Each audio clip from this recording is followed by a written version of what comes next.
Sekarang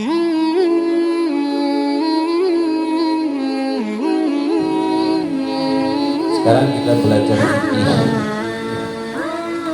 At-tadhkirah al-hadramiyah fima yajibu 'alan nisa minal umurid diniyah, yang dikarang oleh Al-Habib Muhammad bin Salim bin Hafiz.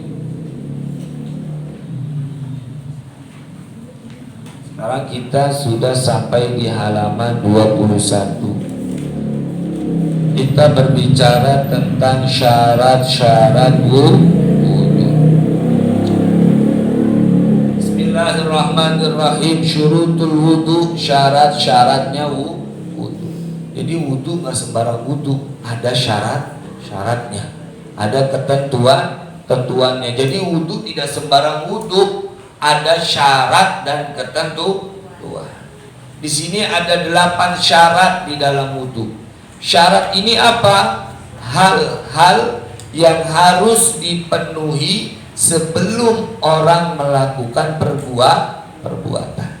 Jadi 8 hal ini harus ada sebelum orang itu melakukan wudu. Itu yang disebut dengan syarat. Harus dipenuhi, harus dilengkapi sebelum dia melakukan satu ibadah.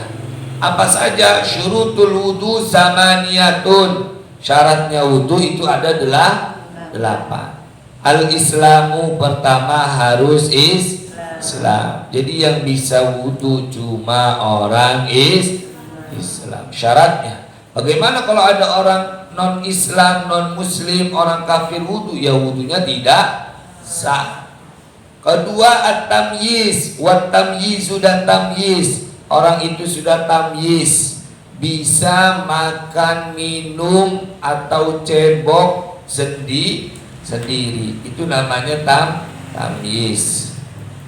Dan yang ketiga, wa antakunal mar'atu tahiratan minal haidi wan nifas. Yang ketiga, wanita ini harus suci baik dari haid dan nifas. Syarat wudu yang nomor 3, wanita itu harus suci dari haid dan nifas. Maka tidak sah wudunya perempuan yang dalam keadaan haid atau dalam keadaan nifas. Nifas ini adalah darah yang keluar setelah orang melahirkan. Pada biasanya darah ini keluar selama 40 hari, maksimalnya adalah 60 hari. Itu yang disebut dengan nifas.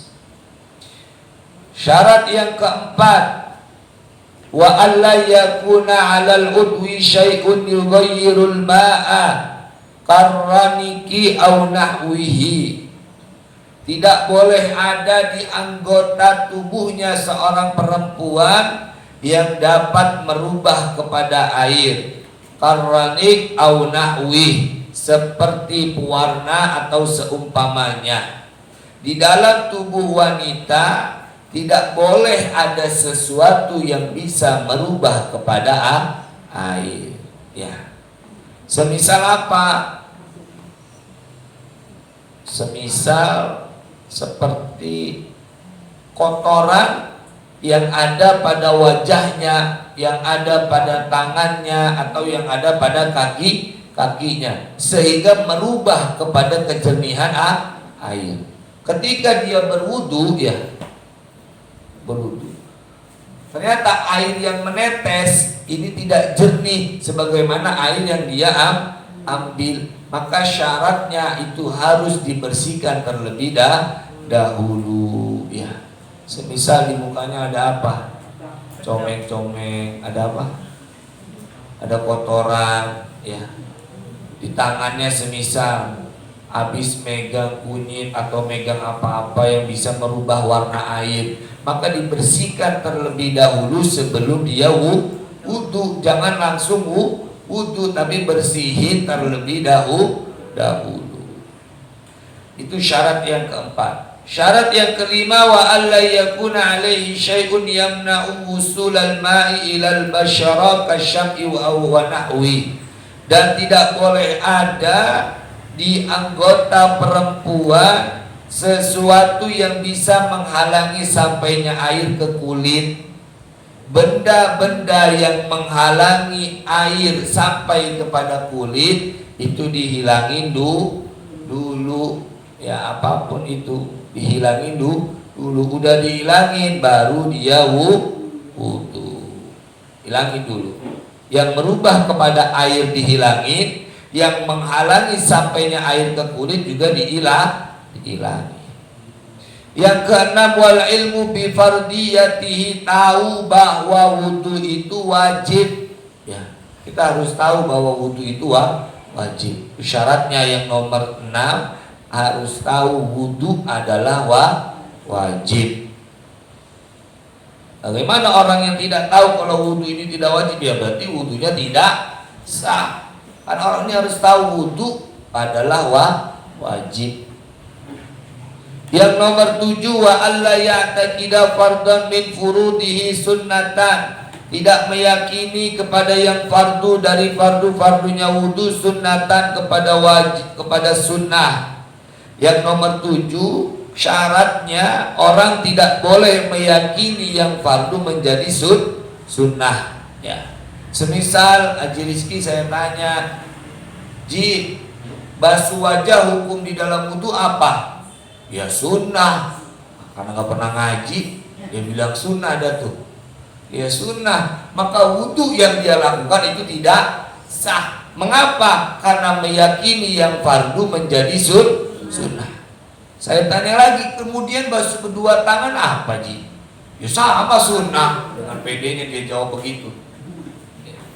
Maka wudu yang dia lakukan juga tidak sah. Maka bagaimana seharusnya syarat yang ketujuh di dalam wudu, hal-hal yang fardu tidak boleh diyakini sebagai sunnah. Apa aja yang fardu? Kita udah bahas kemarin yang ada 6. Pertama niat, kemudian basuh wajah, basuh kedua tangan, mengusap kepala, membasuh kedua kaki, dan tartib. Nah itu yang 6 tidak boleh kita yakini sebagai sunnah. Dan yang ketujuh, wal ma'ut tahuru, airnya suci mensucikan. Nah ini apa yang dimaksud dengan air suci mensucikan? Adalah air yang sudah sampai batas 2 kula. 2 kula berapa Ustaz? 2 kula ini beratnya sama dengan 216 liter. 216 liter. Ini yang dikatakan air suci mensucikan. Ketika airnya sudah berat 216 liter. Atau kalau kita buat kolam, ya, kolamnya semisal kotak segi 4, maka bagaimana? Yang diajarkan sama ulama, air di kolam itu sudah dikatakan suci mensucikan. Karena orang tua kita kadang-kadang wudu menyebok aja. Tahu nyebok? Dikobok aja begitu di kolam. Padahal nggak tahu itu air 2 kula apa enggak. Dia kobok aja tuh air yang di ember yang di kolam. Nah makanya kita sekarang belajar ukuran kolam yang mencapai 2 kula. Nah sekarang model pertama, kalau kolamnya modelnya segi 4, ya segi 4, maka bagaimana lebar dan panjang dan kedalamannya sama-sama 60 cm. Bukan 60 meter, kepanjangan rumah orang kembar lah. 60 cm dari mulai panjangnya, lebarnya, dan kedalamannya. Kalau bentuk kolamnya segi 4. Nah sekarang bagaimana kalau bentuk kolamnya segitiga? Misal ada orang punya kolam segitiga, bentuk kolam segitiga, karena semisal bentuk kamar mandinya nyudut, ada di pinggir, kan mau tidak mau buat kolam jadinya segitiga, ya. Maka bagaimana? Panjang lebarnya harus 72 cm, sementara kedalamannya 96 cm. Ini kalau kolamnya segitiga. Kalau sudah panjang dan lebarnya 72 dan dalamnya 96, berarti air itu sudah dikatakan air dua kula. Nah sekarang bagaimana kalau kolamnya bulat, kayak ember, kayak bak, ya? Nah ini bagaimana? Apa kalau bulatan disebutnya diameter ya? Betul diameter. Betul nggak? Saya betul masalah ini. Kalau salah bilangnya salah. Apa? Kalau lingkaran ukurannya disebut apa? Benar diameter. Ukuran lingkaran. Nah ini lingkarannya ukuran diameternya harus 48 cm dan kedalamannya harus 96 cm. Kalau sudah bentuk kolamnya bulat, kriterianya seperti tadi, diameternya 48, kedalamannya 96, berarti itu airnya sudah dua kula atau suci mensucikan. Ya, itu. Jadi kalau wudhu jangan main asal ngobok aja dulu. Ya, kita udah belajar dari ukuran-ukuran kolam dan juga berat dari dua kula, yakni 216 liter. Famata ijtama'at hadhihi syurutu saha al-wudu'u, ketika semua syarat ini sudah terkumpul baru wudunya sah. Wa inna qasa ahaduhuma batala al-wudu'u, jikalau kurang satu aja dari 8 syarat maka wudunya batal. Kita agama Islam, kita tamyiz, enggak lagi haid, enggak lagi nifas, enggak ada kotoran yang bisa merubah kepada air, ya. Kemudian di kulit kita enggak ada yang bisa menghalangi sampainya air ke kulit. Kita tahu bahwa wudhu itu wajib, ya. Terus juga kita yakin yang fardu itu fardu, yang sunnah itu sunnah. Tapi airnya pakai yang tidak dua kul, maka wudhunya tidak sah atau wudhunya batal. Jadi 8 syarat ini harus ada, ya. 8 syarat harus ada bagi orang yang mau wudhu. Ya, jadi jangan macam-macam bisa mau.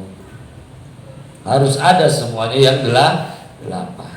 Nah sekarang semisal falau kana 'alal wajhi, masalan seandainya di wajahnya ada sawadun aw hamratun aw ghairuhuma mimma yughayyiru launal ma'i aw tu'mahu aw rihahu, lam yasiha ghuslu dzalikal udwi.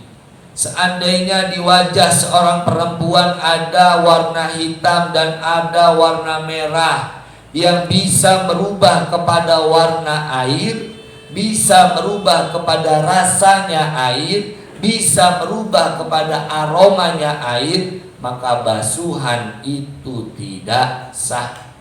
Ya, basuhan wajahnya tidak sah. Kalau basuhan wajahnya tidak sah, wala ghusla ma ba'dahu hatta tazila dzalik, maka basuhan setelahnya juga tidak sah, ya. Sehingga bisa hilang itu semua, di mana yakhruju keluar al-ma'u apa air sofia dalam keadaan jernih. Nah ini ketika wajahnya sudah tidak sah, maka seluruhnya menjadi tidak sah. Tangannya tidak sah, kepalanya tidak sah, kakinya tidak sah. Ini ya, hati kita dalam berwudu, ya hati. Karena kita udah tahu nih ilmunya, jadi harus amalkan. Jadi air ini keluar harus benar-benar dalam keadaan murni, sebagaimana air itu keluar dari keran. Misal di wajah perempuan ini ada lipstik yang murah, semisal belinya di pinggir jalan. Kalau kena air luntur gitu. Kalau kena air luntur. Nah pas ketika wudhu benar tuh luntur semua. Sifat matanya luntur, alisnya luntur, yang di pipi apa namanya? Blush onnya luntur tuh yang warna merah, di merah-merahin. Lipstiknya juga luntur. Kemudian dia wudhu, sebelum dibersihin dilihat airnya. Lah kok airnya warna merah hitam, kok baunya jadi bau blush on, kok baunya jadi bau lipstik, ya. Maka basuhan wajahnya pada saat itu masih belum sah. Mengapa? Karena ada yang merubah air pada saat dia membasuh anggota wudu. Itu makanya dibersihin dulu. Ya kalau mau wudu bersihin dulu yang sekiranya bisa merubah kepada air. Warna air, rasanya, begitu juga warnanya dan juga aromanya. Nah sekarang walau kana 'alal yad masalan syam'un au nurah. Seandainya di tangan seorang wanita ada lilin atau tanda, au inaun sakhinun, atau pacar yang tebal, pacar ya, yang biasa buat oleh-oleh orang umroh atau haji, tapi ini pacar yang tebal, masih belum dibersihin. Au ghairuha, atau selainnya, min kulli syai'in, dari segala sesuatu yang na'u husulal ma'i, yang bisa menghalangi sampainya air ilal basyara, ke kulit, lam yasi'a ghuslu hadzal udwi, maka tidak sah membasuh anggota ini, wala ghusla ma ba'dahu hatta tazilal mani'a, sehingga hilang penghalang, wa tansil ma tahtahu minal basyara, sehingga membasuh kepada sesuatu yang ada di bawah kulit, summa taksil ma ba'dahu, kemudian membasuh sesudah anggota. Kalau seandainya di anggota tubuh wanita pada saat berwudu ada cap atau tanda, ada kayak semisal pacar yang tebal, ya ini pacarnya masih belum dibersihin, kan ada tuh kalau pacar yang dulu masih belum dibersihin, ya. Kemudian sampainya air kepada anggota, menghalangi sampainya air kepada anggota tubuh, maka wudunya tidak sah. Basuhan pada saat itu tidak sah, begitu juga basuhan setelah tubuh tersebut itu juga tidak sah ya. Makanya tadi air ini harus sampai kepada kulit ya. Kemudian watajibu izalatu ma tahtal azfar minal wasakh hatta yablughal ma'u ilal basyarah. Nah ini juga hukumnya wajib menghilangkan kotoran yang ada di bawah kuku. Itu kotoran yang di bawah kuku kalau ada bisa menghalangi sampainya air ke dalam, maka batal wudunya atau tidak sah wudunya yang di bawah tangannya ada kotorannya. Kalau ada kotorannya bersihin dulu ya, disikatin dulu pakai sikat. Atau kalau malas ngurus diri ya potong kukunya biar nggak repot-repot, setiap kali wudu harus bersihin kotoran di bawah kuku, karena kalau masih ada wudunya tidak sah. Mengapa tidak sah? Karena tidak sampainya air kepada anggota tubuh yakni tangan atau ujung jari jemari, itu ya, tidak sah wudunya. Summa innahu la yasi'u raf'ul hadasi wa la izalatun najas illa bil ma'it tahur. Tidak sah menghilangkan hadas juga menghilangkan najis kecuali dengan air yang suci mensuci. Mau mandi junub, mau wudu, maka harus memakai air yang suci mensucikan. Kalau tidak pakai air yang suci mensucikan, wudunya tidak sah, mandinya tidak sah, menghilangkan najisnya masih belum suci. Ya, semisal di sini ada tai kotok, tainya ayam, kotorannya ayam. Ya. Kita bersihkannya bagaimana? Ini disebut dengan najis ainiyah, najis yang terlihat oleh mata. Maka cara yang pertama, hilangkan dulu benda, jangan main siram dulu, hilangin dulu. Pakai apa ya bebas, mau pakai tisu kek, mau pakai sulampe kek, mau pakai apa, dielap dulu. Habis dielap kita ambil air yang suci mensucikan, baru disiram, habis itu dielap lagi. Nah itu baru lantainya suci, menjadi lantai yang suci. Begitu juga dengan wudu atau mandi ya. Wudu jangan ngobok di ember yang kedalamannya kurang dari 96 cm. Ada ember kecil banget, bisa tingginya segini. Kan ini nggak nyampe 96. Dia pakai buat wudu di situ nembok begini. Itu wudunya tidak sah. Kenapa? Karena airnya tidak suci mensucikan, atau airnya di sini suci tapi tidak mensucikan. Ini kenapa airnya kurang dari 20 kullah? Tadi keterangan 20. Wal ma'ut tahur wallahu a'lam bishawab. Mungkin ada pertanyaan dari ibu-ibu. Nah itu kalau ada yang di ember, orang ini nyimpen air, tapi embernya tertutup. Iya. Kalau nggak dibikinin bolongan, berarti akan cadangan kalau lampu mati gitu, Iya. atau dia air boleh nyerang. Iya. Tapi kalau wudhu itu kan nggak apa-apa. Tapi kan Enggak apa-apa asal air yang ada di dalam ember belum dikobok. Kalau sudah dikobok itu menjadi air yang mustakmal. Misal pada saat punya ember modelnya kayak tadi, kita isi dari kolam, dari keran atau dari kolam kita tuangin begini sampai dia penuh. Terus kita taruh, nggak pernah kita kobok, dalam artian dikobok makanya langsung begitu. Nah, tapi makanya dengan dibuka tutupnya yang di bawah, maka itu boleh. Kenapa? Karena airnya masih dalam keadaan suci mensuci. Tapi kalau airnya udah dipakai, itu menjadi mustakmal dan tidak bisa lagi dipakai untuk wudhu, tidak bisa lagi dipakai untuk menghilangkan najis, tidak bisa lagi dipakai untuk mandi janabah atau mandi haid. Hati-hati yang perempuan juga. Kenapa? Karena kalau mandinya udah nggak benar, berarti dirinya masih belum suci. Ketika sholatnya tidak sah. Kenapa? Karena masih dalam keadaan hadas besar, belum suci. Dalam artian tadi mandinya belum sah, wudunya belum sah. Ada lagi mungkin dari yang lain. kalau mandi emang ada ukurannya juga airnya apa? Sama, mandi pun demikian.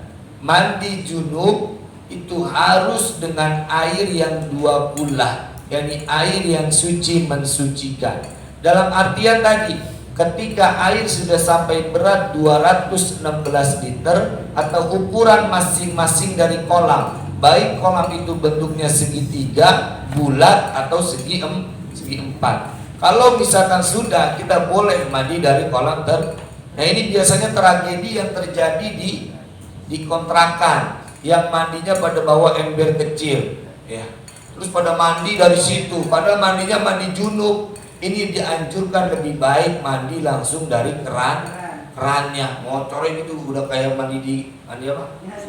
Di shower ya, mandi di kucuran itu kayak gitu udah mandi. Atau dia beli selang, semisal Ustaz keran di kontrakan pendek, beli aja selang, dia mandi begini, mandi begitu. Ya. Kalau sambil air ngocor, misalnya kolamnya kecil, nggak penuh, tapi dia Iya. mandinya air sambil ngocor, nggak apa-apa. Gak apa-apa begitu. Asal airnya tetap ngocor, jangan ditutup, luber, biarin luber. Karena agar mencari air itu tetap keadaan 2 kullah, yakni suci mensucikan. Dengan ukuran tadi yang kolam, ya kalau untuk segi 4, dia lebar, panjang dan kedalaman itu ukurannya 60 cm. Kalau yang segitiga, panjang lebarnya itu 72, kedalamannya 96. Kalau ukuran yang bulat seperti ember, ya, maka carilah ember yang kedalamannya 96 cm dan diameternya itu 48 cm.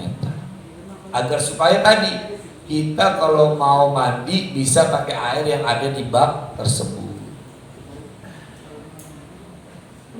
Ya, hati-hati kita dalam mandi. Ada lagi mungkin dari yang lain. Iya. Itu kalau untuk air pam kan baunya kapau itu. Kalau malam itu suka kotor. Itu bisa nggak buat mandi?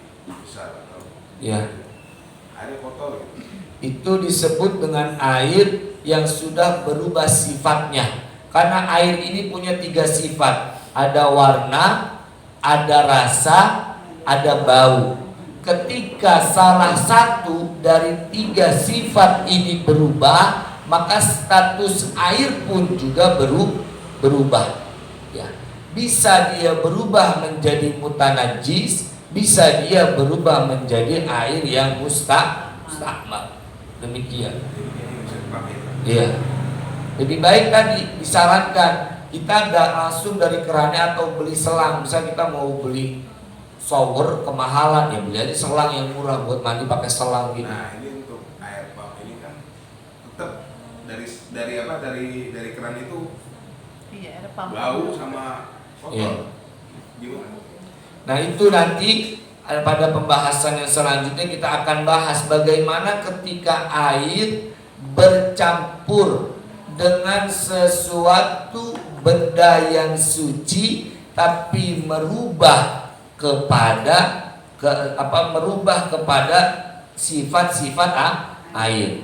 Semisal kayak tadi ini kan semisal kotoran tanah atau kotoran apa masih tersisa. Nah ini kan benda suci yang mencampuri kepada air sehingga menyebabkan air itu berubah. Kalau misalkan perubahannya ini banyak, yakni warna air tidak lagi putih tapi coklat, maka itu tidak lagi dinamakan sebagai air. Ya. Tapi kalau perubahannya hanya sedikit, kita masih bisa membedakan, oh ini air, berarti itu masih dikatakan air. Tapi kalau sudah tidak dikatakan air, kita bilang ini apa? Misalkan kita bilang ini apa? Ini air. Saya kasih susu, bilangnya apa? Susu. Saya kasih kopi, bilangnya apa? Kopi. Saya kasih teh, bilangnya apa? Teh. Nah maka ketika sudah bukan disebut air, maka itu tidak bisa untuk bersesuci. Ketika bercampur dengan benda suci yang bisa merubah kepada sifat-sifat air. Seperti tadi ini, wah air kok coklat, bukan air ini, butakan semisal, kotor banget, keruh banget. Nah itu tidak bisa lagi bersesuci dengan air yang seperti ini, karena tidak lagi dikatakan sebagai air. Ada lagi? Kalau air galon bisa ya pakai bersuci. Bisa, asal tadi jangan digunakan dengan cara mengkobok. Jadi Saya pun boleh, misal di jalan, ya, kayak pernah terjadi kemacetan tuh di Cipali sampai yang 2 hari, ibu-ibu ingat? Ya, pernah tuh di berita saya nonton kemacetan Lebaran mudik, orang macet sampai 2 hari di Cipali, sampai ada yang meninggal juga karena nggak makan, nggak minum. Nah, boleh dalam hal seperti itu kita wudhu dengan air aqua botol. Kenapa? Karena air ini air mutlak, belum pernah disentuh atau belum pernah dipakai. Jadi boleh air yang 1 botol ini kita pakai buat wudhu, apalagi yang 1 galon. kan pernah mati lampu yang 2 hari. Betul. Jadi boleh begini, asal air ini belum dipakai. Tapi kalau udah dipakai dengan cara dikobok, baik dengan mengambil gayung ataupun lainnya, tidak dituang seperti ini, maka itu berubah menjadi air mustakmal. Kalau air itu misalnya udah dipakai minum, Nah sama, berarti sudah mustakmal. Sudah mustakmal. Air yang sudah digunakan. Mustakmal ini dalam artian air yang sudah dipakai. minum kan nggak kena tangan. Ya sama, kan dia udah dipakai. Nggak kena tangan. Iya paham, gak dikotok, bener paham. Boleh tetap, karena air itu udah dipakai. Agar supaya tetap dikatakan air yang mutlak, mensucikan. Ada lagi mungkin dari yang lainnya? Kalau tidak ada, kita cukupkan. Semoga menjadi ilmu yang manfaat barokah. Ihdinas siratal mustaqim. Wassalamualaikum warahmatullahi wabarakatuh.